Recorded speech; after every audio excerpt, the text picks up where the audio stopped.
Welcome to NORCAM Reel-to-Reel Reviews. I'm your host, Ben. This week's reviewed film is The Death of Stalin, based on the graphic novel of the same name. It stars Steve Buscemi, Jeffrey Tambor, and Andrea Riseborough, and directed by Armand Iannucci. Anyone with a fair grasp on the history of the Soviet Union will know very well of the brutal regime of Joseph Stalin. And with a title like The Death of Stalin, one would assume the film would be a dreary and suspenseful historical drama. But instead, Iannucci and his ensemble cast emerge with a uniquely sarcastic and ruthlessly witty political satire, something Saturday Night Live hasn't been able to produce for the last 20 years. But that's a different story. Here are the good, the bad, and the final judgment.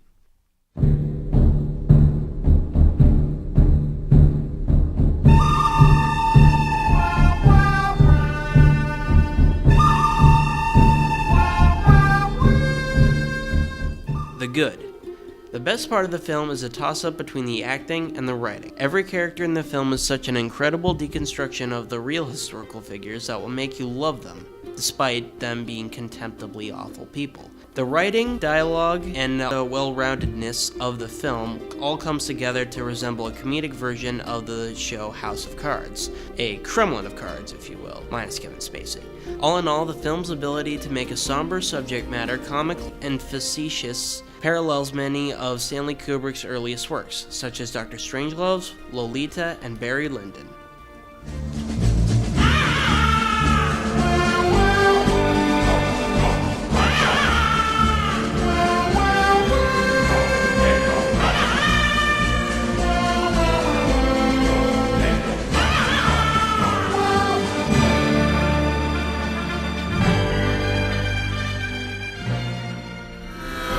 Bad. The Death of Stalin has relatively few downsides, other than some gags going on a slight bit too long. Also, the film does feel rather short due to its quick pacing. The film itself would have benefited from a slightly slower pace as well as a longer runtime. That would make the film far more memorable than it already is.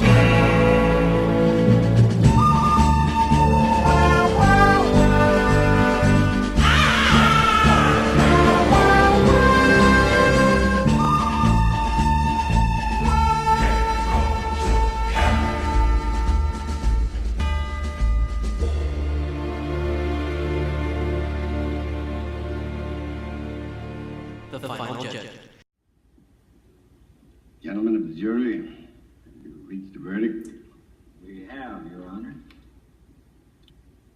Will the defendant please rise and face the jury?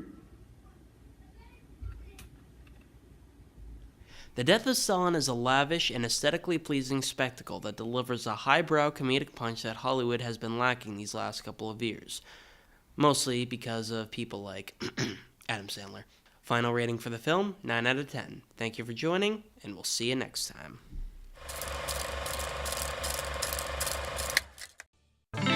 This podcast is part of the NORCA'S Podcast Network. Check out more podcasts at podomatic.com/NORCAM.